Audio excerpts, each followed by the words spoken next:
नमस्कार दोस्तों, मैं नरेश गढ़वी 4 या 5 मिनट लूंगा आपकी, लेकिन ये वादा करता हूं कि थोड़ी बहुत आंखें आपकी आज मैं खोल दूंगा। देखिए, देश में बहुत सारे मुद्दे हैं जो इस वक्त उस लेवल पे चले गए हैं जहां से उनको बर्दाश्त करना बहुत ही मुश्किल है। आप मध्य प्रदेश की बात कर सकते हैं, बिहार, उत्तर प्रदेश, महाराष्ट्र, गुजरात, राजस्थान।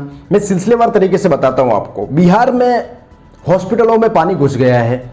वहां के जो मरीज है कोरोना के, वो इस हद तक हॉस्पिटल में रहने के लिए बेबस है कि उनके पास और कोई ऑप्शन नहीं है। राजस्थान में पूरी की पूरी सरकार होटल में शिफ्ट हो गई सिर्फ इस बात से कि उनके विधायकों को कोई खरीद के न ले जा सके। महाराष्ट्र में इलेक्शन कमीशन और भारतीय जनता पार्टी का गठबंधन सामने आया कि इलेक्शन कमीशन ने चुनाव के वक्त अपना सोशल मीडिया जिस कंपनी को दिया था वो कंपनी भाजपा से लिंक थी। गुजरात में बेरोजगारी को लेकर सरकार के सारे दारे ध्वस्त हैं। उत्तर प्रदेश में कानून व्यवस्था पूरी तरह से ध्वस्त है। पिछले दिनों आपने देखा होगा, लखनऊ में एक मां और बेटी ने खुद को आत्मदाह की कोशिश की और उसमें एक मां की मौत हो गई।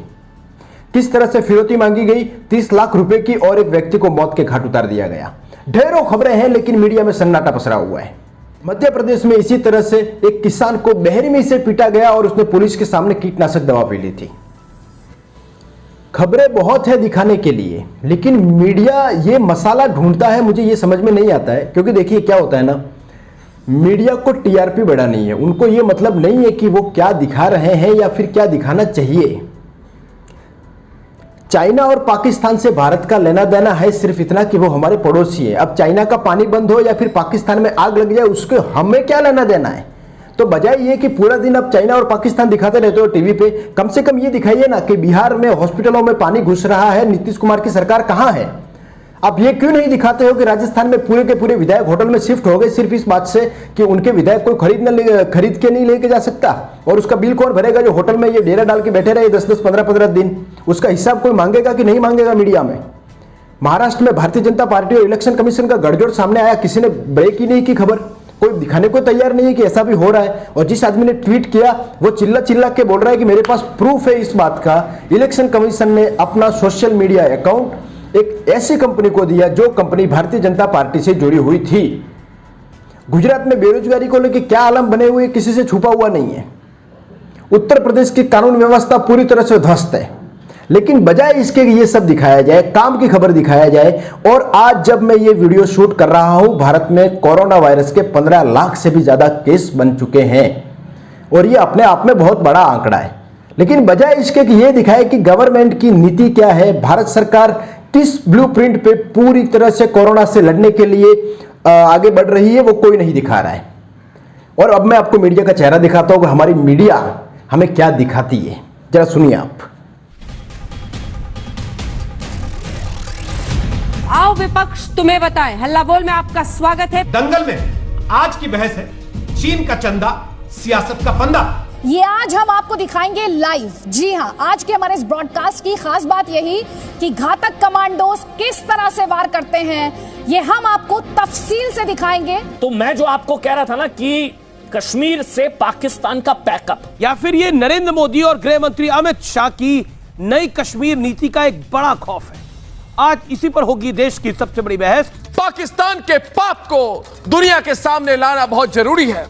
ये मेरा सवाल है उस सेक्युलर जमात से जो कहती है कि ये देश सबका है। अगर वाकई सबका ये देश है तो राजधानी से 150 किलोमीटर दूर हिंदुओं पर ये अत्याचार क्यों हो रहा है? जी हां, जो अब तक पाकिस्तान में। इस तस्वीर पे गौर कीजिए।